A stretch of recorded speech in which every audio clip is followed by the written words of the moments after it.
Dear witches, staying up to date with the moon? Seeking reminders to re-enchant your daily life?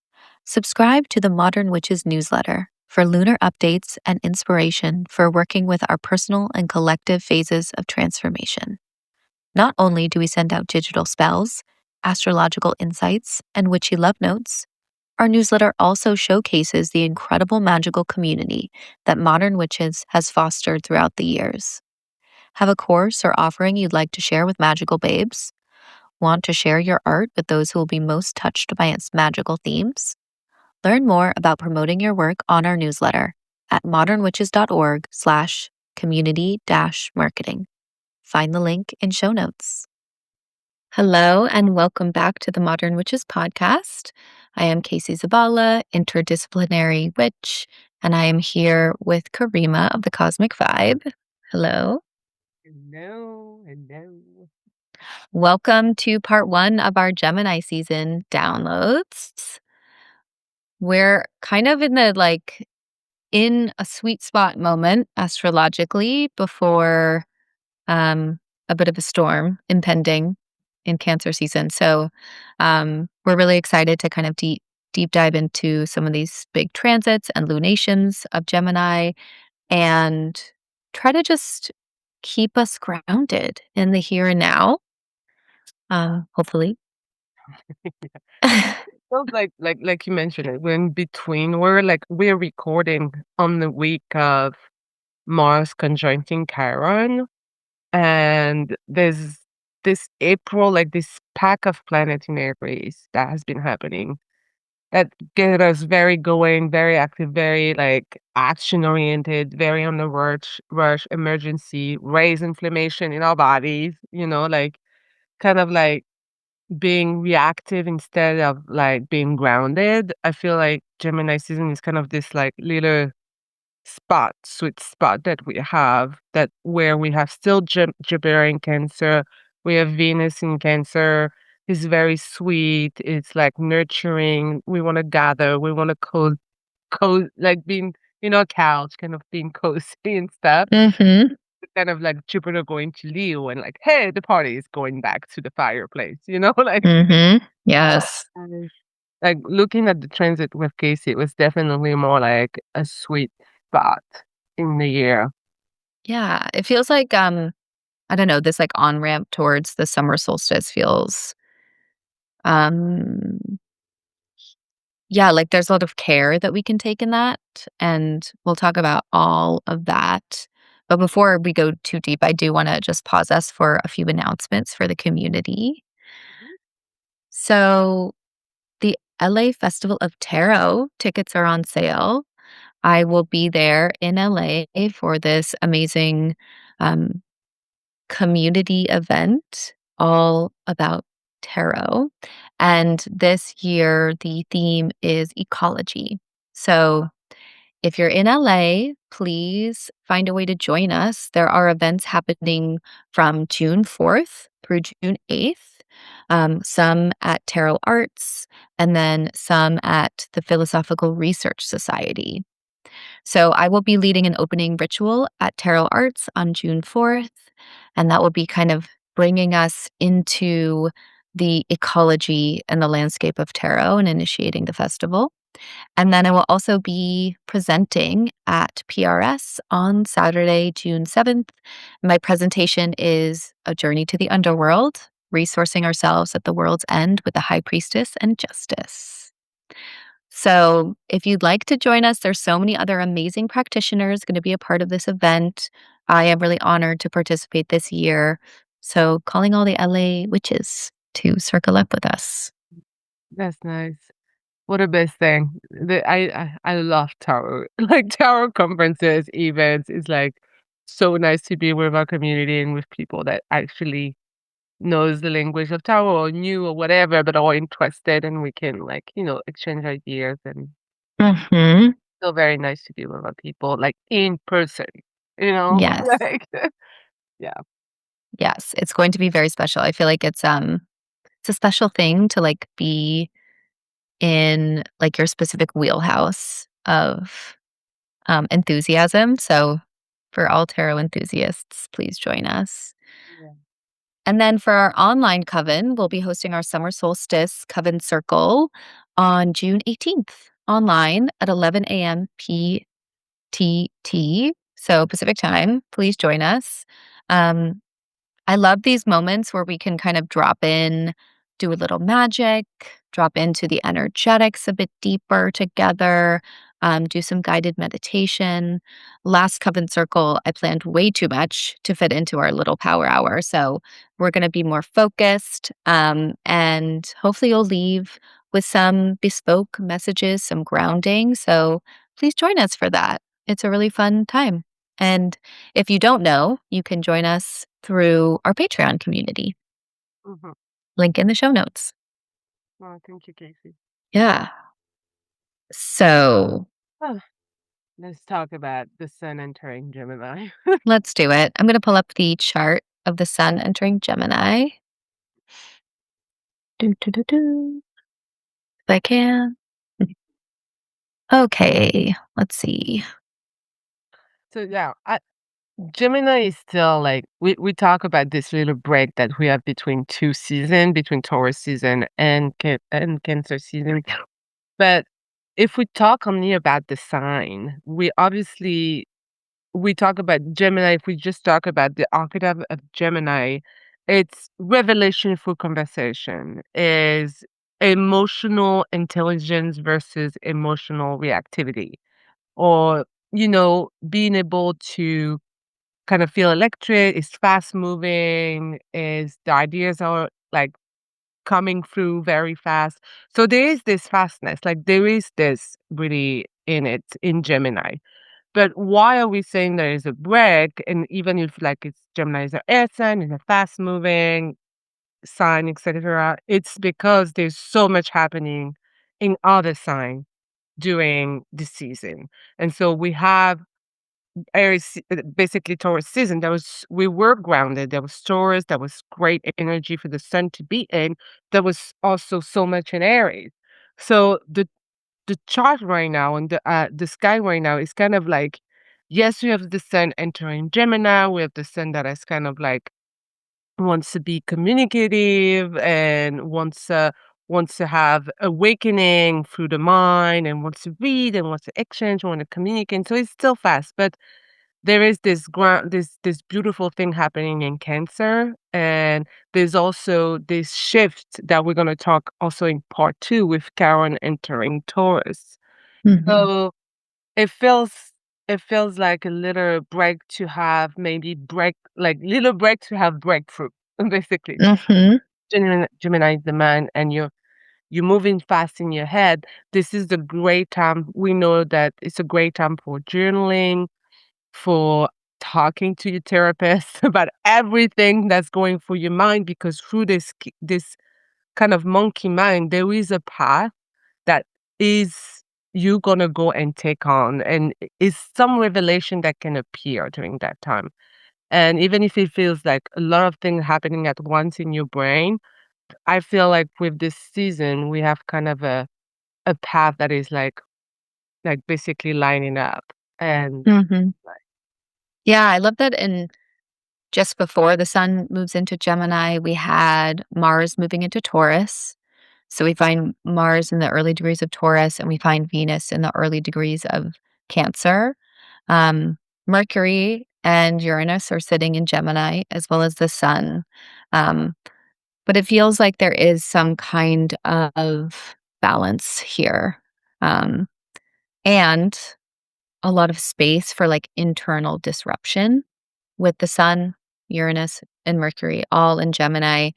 Um, it's almost like we have this opportunity to do some like internal Tetris or reorienting, reframing, with the superpower of Gemini being kind of like this ability to hold all these different perspectives at once. Um, it's like we're deconstructing a lot within us. And then later on, maybe beyond the summer solstice, there's more that we can like fully embody, or fully release as we move forward. So this is kind of like step one of this kind of new layer of unlearning, um, relearning, reparenting, reconstructing that we're going through, and it's very mentally oriented with Gemini. And it's right at the beginning of the season. Mhm. But then, like, you have on May 22nd, just 2 days after, the Sun conjunct Uranus. That's why it's like, yes, it's fast moving and your mind is like in Gemini is fast, but it's like the striking happened very early at the beginning of the season. So it began to reshape like communication, like and how you think. So the sun, like because like I said, it is illuminating really fast Uranus. It's like you can have shocking conversation or sudden revelation or like breakthrough in thought. And you have Mercury. We have Mercury in the sign of Gemini at this time. So that Mercury in Gemini it belongs to Gemini. So it's like feeling comfortable, feeling at ease, and feeling at ease to be able to have those breakthrough. Is able to manage it, is able to organize it, and to put analytic thought into it. And that's where we need to grab it. We need to grab that Mhm. that is helpful for breakthrough for sure. Yeah. Great time for, working on your writing projects, working on any creative projects, really doing kind of visioning work, um, is really gonna be supported during this time. And especially just like with the Uranus Sun conjunction on the 22nd, if you've been feeling like rumblings of personal transformation, this might be a moment when it feels like more accessible to meet yourself differently or accept different parts of yourself, let go of different parts of yourself. So you might find like a little bit more comfort in both surrendering and accepting change with this transit. This is it. I love what you just said. And then really this question about like where have you outgrow an identity built around certainty.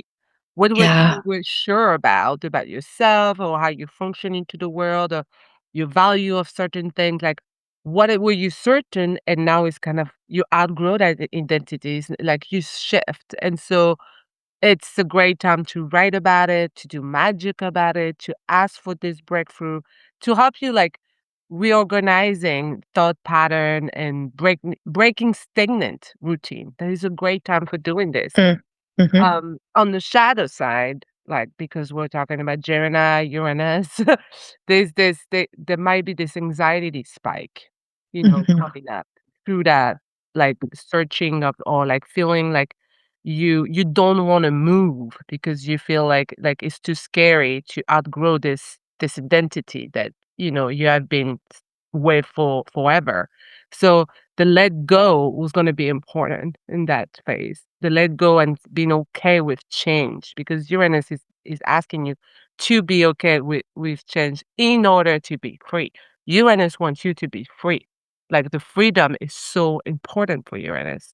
And so it's always tough love, is always feeling uncomfortable, having anxiety to do things differently, but it's definitely a door that needs to be open for you to be free. I love that. Yeah. Thank you for naming that. I do think it's really interesting, especially the shift, I think, for a lot of folks with Taurus placements at all, like the shift of Uranus into Gemini. I think, maybe you'll understand through, like, reflection, like, "Wow, I was carrying a lot of uncertainty and anxiety." And now people with Gemini placements with Uranus, it's like, how where is the anxiety showing up in your life?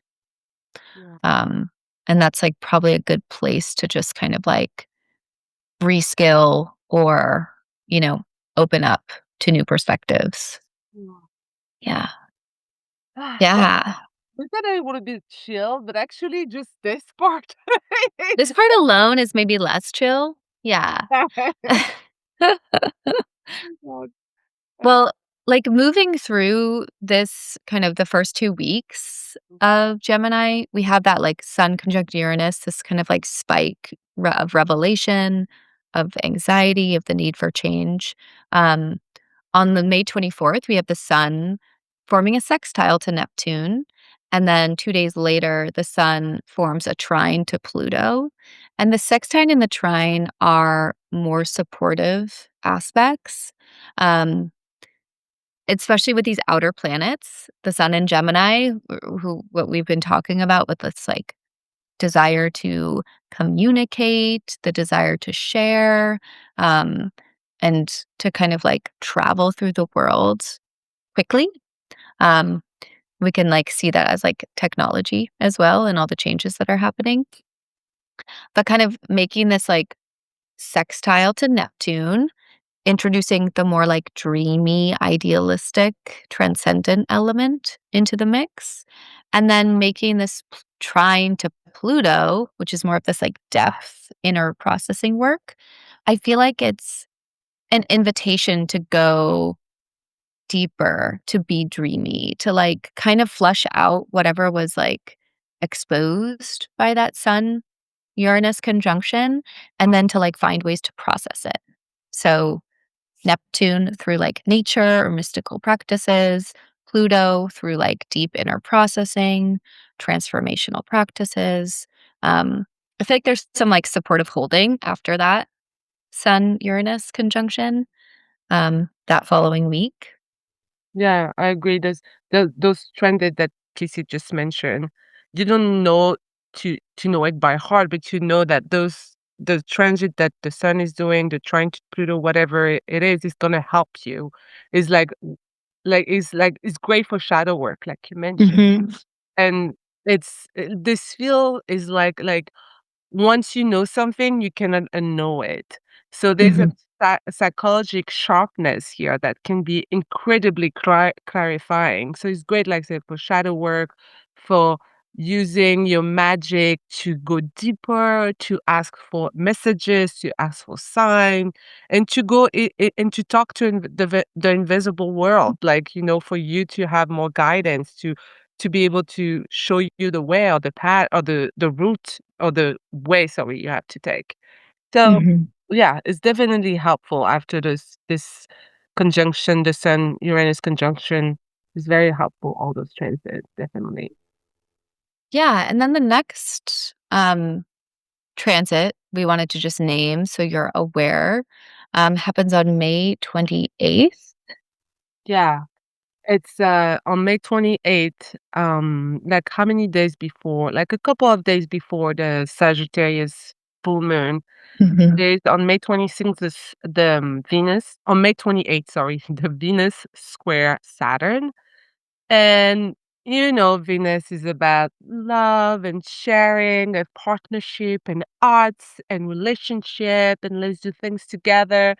And Saturn is the opposite. It's like very strong, wins boundaries, very structured, very down to earth. And we have this um thing that's talk about our boundaries. There's a lot to say when we have a Venus square Saturn that talks about a boundary and how Saturn, even if it's a hard aspect, Saturn is asking us and help Venus to mature. Mature, mature, Mhm. Mature. mature, mature. Mhm. So it's like Venus is this person that wants to share and that wants to love and that wants to give, and Saturn is here to say, "Oh, wait a minute, your energy is important. Who you give your energy towards, like, who's the person you give your energy or your love or whatever, is it worth it? Do you have to create boundaries around it? Can you give Mm. everything or not?" And it doesn't have to be on work but relationship. It can be through like whatever in your home and the work you do outside of the home. It can be with the children. Where do you push yourself too much that is kind of depleting you? And Saturn is like here, like, okay, let's go back a little bit. Let's see what you can give and how much you need for yourself. And that you can't Right. give everything all the time. They need to have structure, they need to have boundaries, and they need to have rules around whatever a friendship and like what the person is doing to you, what you're doing to the person. Is it fair? Is it not fair? Like there is not all love. There's also rules inside of relationship or inside job or inside maintaining a home, if you know what I mean. Like, that's Mhm. yeah, but there's this kind of little reality check that Saturn is giving us around how much we give. Right. Yeah, it's really interesting. I love all that you just shared. It feels so spot on, especially with Venus in Cancer, which is like, you know, the goddess Venus pouring all of their mastery into the like realm of care and caregiving, caretaking. Um, and Saturn and Aries can be sort of like this force um, that has little regard for like what other people think or want. And so I can definitely see like collectively just kind of like what we're already know and what we're already experiencing on so many levels is like Saturn, authority, like government in Aries, like being more driven towards like war and reckless violence. And then this Venus in Cancer being like, wait, can't we just care for each other? Like, isn't that the point here? Yeah. So it might be a moment of like real tension that's reflected in your personal life and also um, kind of on the collective scale. Mhm. Exactly. So this leads up to this transit happens right before the full moon of Gemini season on the 31st, I believe. Or is it on the 30th? Let's see here. I think it's at 9 degrees. Mhm. Of Sagittarius. And it's a lunation that, yes, Sagittarius always amplify and usually amplify expansion, excess, conviction, movement. But there's a lot, like again, in this chart, there's a lot of surprising amount of emotional contentment and maturity woven into it. Why? Because this lunation is ruled by Jupiter, and Jupiter is in Cancer, and he loves being in Cancer. And we have Venus in Cancer too. They are not conjunct, but they're sharing that sign right now. So there is something very nice about this full moon about emotional contentment and around where we are right now in our lives and what is the future to come. And like I said to Casey before that we recorded, Sagittarius with basically the sun is in Gemini, the moon Sagittarius. This is an opposition. This is a full moon. We know full moon is very sometimes intense, emotionally charged, and can be very, a lot of revelation around those full moon. But those two signs are also about having fun and enjoying the time that you are in right now, because we are supported by Venus and Jupiter in Cancer. So enjoying time with people like Gemini and Sagittarius love to be around people, communication, enjoying having a party, having a small chat with your friend, having a date. This is a day that you can do this and you can actually enjoy this time and feel nurture and feel love. And we have also another aspect during that full moon that is supporting this Saturn trine the moon. So there is this groundedness that is happening during that lunation that we enjoy because Cancer can be very emotional. We're talking about, you know, the waves come and go, but with Saturn trining that moon, that kind of add an emotional maturity, especially after like going through square, this Venus square Saturn. We Hmm. needed that full moon to come up and like, okay, I did a little bit of work on myself. I see where I go maybe too much, or maybe I'm too impulsive in love, or maybe too like restless. And right now I'm willing to work on like how to create more emotional stability.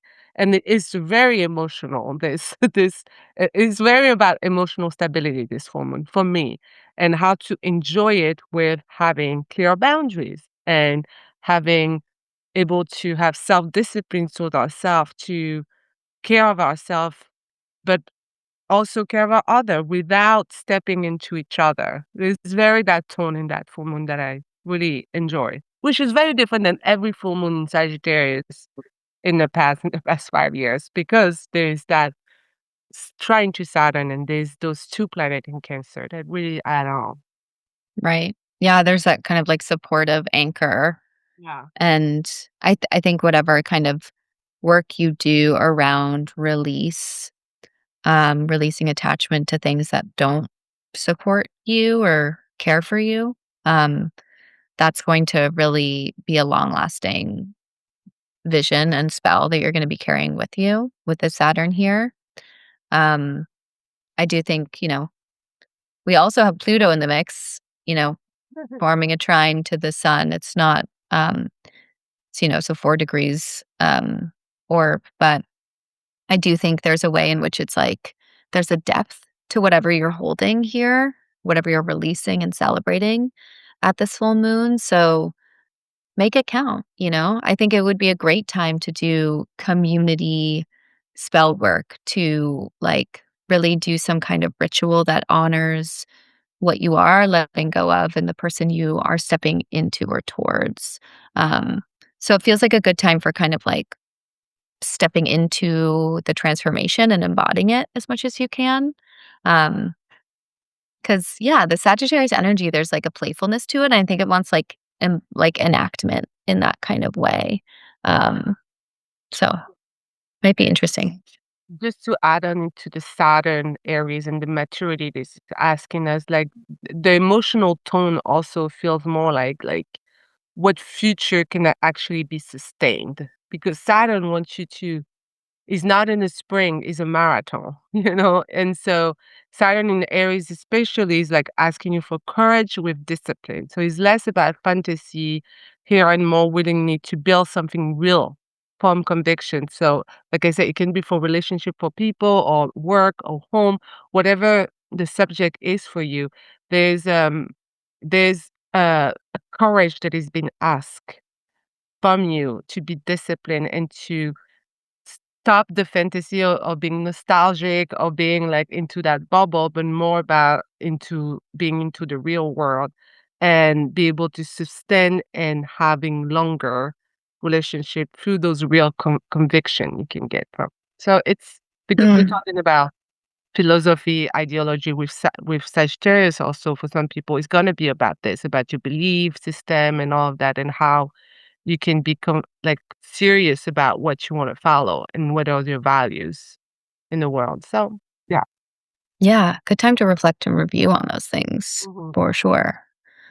Um, yeah, that's kind of the bulk of what we had to talk about in this first part of Gemini season, and I do hope you honor this full moon. It's such an interesting month when the month begins and ends with the full moon. Like May, I feel like so much probably happened for all of us Yeah. individually, and it's all happening in the collective as well. Um, and so it's a really good time to pause and reflect. I think full moons can pile up the energy and the emotions, so we get kind of overwhelmed or oversaturated, but I'd encourage you to just, like, take a beat and really think about where you were at that full moon, May 1st, and where you are now. Mhm. Mhm. Maybe what kind of stirrings have happened since your Beltane, intentions, spells, rituals, like, what has taken shape, what's fallen away, what feels clear, um, and run with that. Mhm. Yeah. So we will be back with part 2 of Gemini season in a couple weeks. Until then, please support our work on Patreon and share this episode with a friend if you think it would be supportive. Thank you, Casey. Thank you, everyone. Thank you, Karima. Thanks for tuning in, everyone. Blessed be.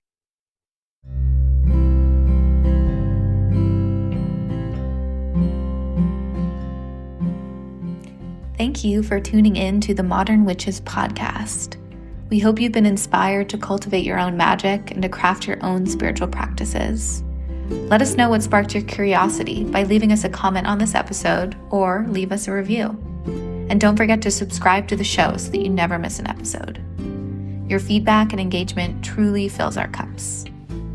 If you're looking for more ways to gather with your fellow witches, please support our work on Patreon. Learn more at modernwitches.org. Blessed be.